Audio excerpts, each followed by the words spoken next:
내가 가지고 있는 은사, 판단할 수 있는 실력, 이 모든 것들은 다른 사람의 약점을 보았을 때 내가 감싸 안고 그것을 위해서 내가 기도하고 치유할 수 있는 단계로 나아가기 위해서 나에게 주셨다는 것을 여러분 기억하실 수 있기를 바랍니다. 여러분 17절에 보면 다 눈이면 듣는 곳이 어디며 냄새 맡는 곳은 어디냐? 네, 이렇게 돼. 약하게 보이는 지체가 더 요긴하다. 우리 열린교회에서도요, 눈에 보이지 않은 한 성도가 사실은 더 중요할 수 있다는 사실을 기억할 수 있는 저와 여러분 될 수 있기를 바랍니다. 오히려 겉으로 드러나는 직분을 가진 지체보다 사실은 더 요긴하게 하나님께서 이 순간 사용하고 있는지도 모릅니다. 그 다음 구절 보십시오. 23절입니다. 우리의 아름답지 못한 지체는 더욱 아름다운 곳으로 얻고 우리의 아름다운 지체는 요구할 것이 없으니. 그렇습니다. 칭찬받고 좋은 것들은 더 이상 요구할 게 없습니다. 왜 그렇습니까? 다 드러나 버렸기 때문입니다. 그래서 함께 모였을 때 겉으로 드러나서 사역을 잘 감당하는 사람은 다른 사람이 다 박수를 칩니다. 야, 잘했습니다. 대단합니다. 다 박수를 받았기 때문에 더 받을 게 없다라는 얘기. 그러나 드러나지 않은 것은 여기 보십시오. 아름답지 못한 지체는 더욱 아름다운 것으로 얻고. 무슨 말입니까? 아름답지 못하다는 것은 꼭 모양이 좋지 않다 이런 얘기가 아니라 숨어서 봉사하고 겉으로 드러내지 아니하고 겸손하고 이런 사람들. 이런 사람들은 하나님의 나라에 들어갔을 때 더 아름다운 것으로 얻고 다른 말로 하면 칭찬을 더 받고 세상에서 다 칭찬을 받았지 않았기 때문에 하나님께서 그만큼 칭찬할 여지가 남아있다라는 것입니다. 신앙생활하면서 이 공동체 안에서 칭찬받지 못했다고 해서 여러분 기죽지 마시기 바랍니다. 사람에게 칭찬받는 거 일주일이면 잃어버립니다. 그러나 사람에게 칭찬받는 것을 절제하고 그것을 하늘에 쌓아보십시오. 그러면 하나님께서 영원한 세계 안에서 영원토록 저와 여러분을 칭찬할 줄 믿습니다. 우리는 썩어질 것에 우리의 소망을 두를 것이 아니라 썩지 아니하고 영원한 것에 우리의 재물을 쌓을 뿐만 아니라 우리의 칭찬의 조건들도 그렇게 쌓아야 될 줄 믿습니다. 중요한 원리가 있습니다. 은사는 몸을 하나로 만드는데 그 목적이 있고 분쟁이 없도록 하는데 있는 것이지 계급을 통해서 사람들을 지배하는 것이 아니라고 하는 사실입니다. 여러분 기계를 조립하다 보면 큰 나사도 있고 작은 나사도 있습니다. 그 기계가 완전하고 제대로 작동하기 위해서는 큰 나사, 작은 나사들이 다 조립이 되어야 됩니다.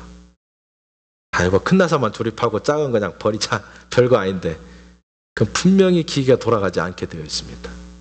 그 작은 나사 때문에 기계는 돌아가지 않아요. 교회도 마찬가지입니다. 겉으로 보이고 잘하고 대단하게 일하는 사람들이 앞에 나가서 한다고 일이 잘 되는 게 아니에요. 보이지 않는 가운데서 기도하고 문제가 일어났을 때 그걸 뒤에서 싸매주고 잘하는 사람 옆에 가서 등을 두드리면서 잘했다고 칭찬해주는 그 보이지 않는 사람들이 각 부서에 있을 때 교회는 제대로 되어가는 것입니다. 그런 거예요. 앞에서 나와서 일하는 사람들이 힘을 얻을 수 있는 방법이 무엇인지 아십니까?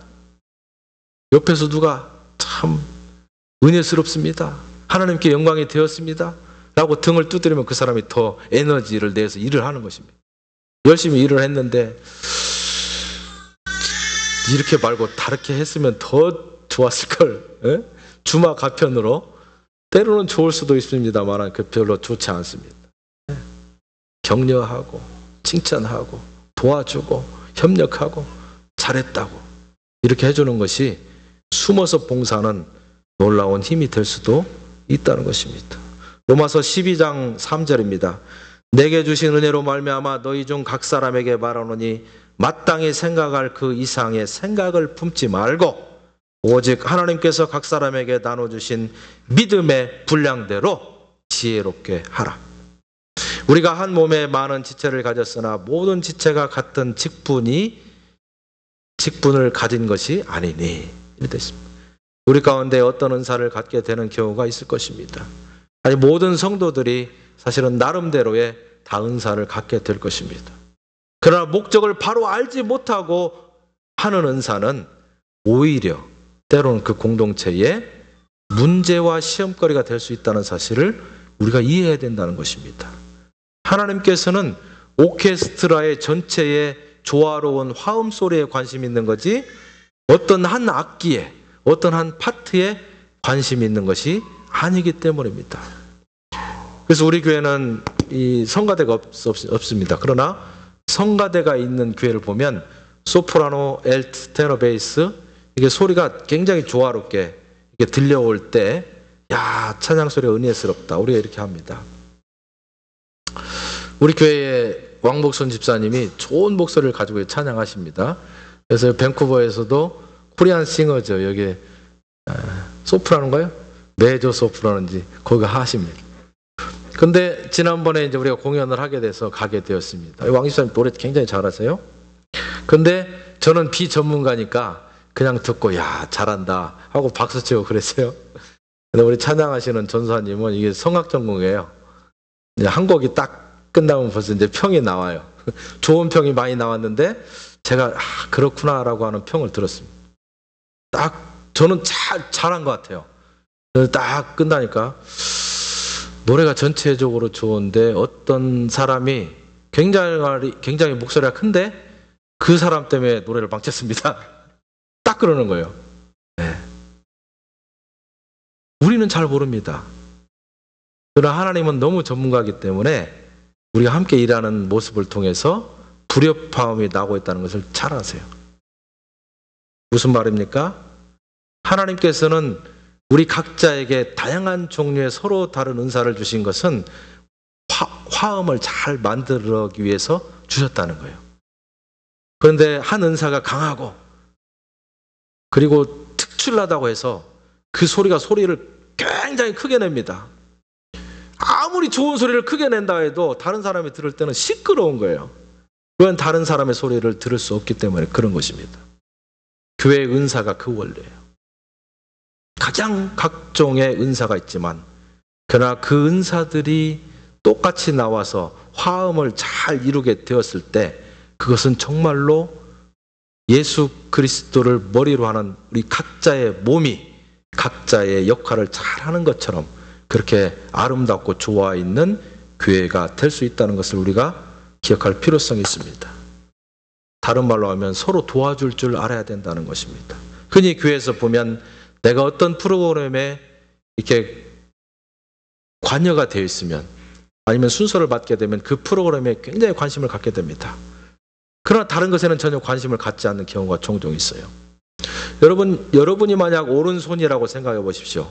이 오른손이 하는 역할은 하나만 규정된 것에서 굉장히 많이 있습니다. 밥도 먹죠. 또 글도 쓰죠. 기계도 만지게 되죠. 다양한 일을 하게 됩니다. 어디가 가려웠을 때 굉장히 이게 긁습니다. 그런데 이게 어디가 가려울 때 긁을 때 머리는 긁고 등허리는 긁는데 저 발바닥은 냄새나니까 안 긁어야지. 내가 선택적으로 긁을 수 있는 것이 아니라는 거예요. 발바닥이 가려운데 냄새난다고 내가 손으로 긁지 않아요. 그럼 어디가 힘듭니까? 온 몸이 총체적으로 힘드는 거예요. 너 발바닥만 한번 죽어봐라. 손이 그래 보세요.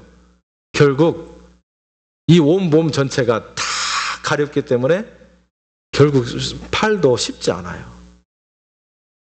무슨 말입니까? 서로 협력하게 될 때 내가 선택적으로 저거를 협력할 건가 말 건가 하는 것이 아니라 하나님이 나에게 은사를 주셨고 우리 교회에서 내 은사를 필요로 한다면 그래서 내가 선택하는 것이 아니라 내가 그 일을 꼭 해야만 된다는 이야기입니다. 그것이 멋있게 보여지는 머리를 긁는 일이건 때로는 좋지 않고 내가 손해보고 내가 힘들고 내가 욕을 얻어먹을 만한 발바닥을 긁는 일이건 상관없이 내가 필요한 곳이라면 내가 가야 된다라는 이야기입니다.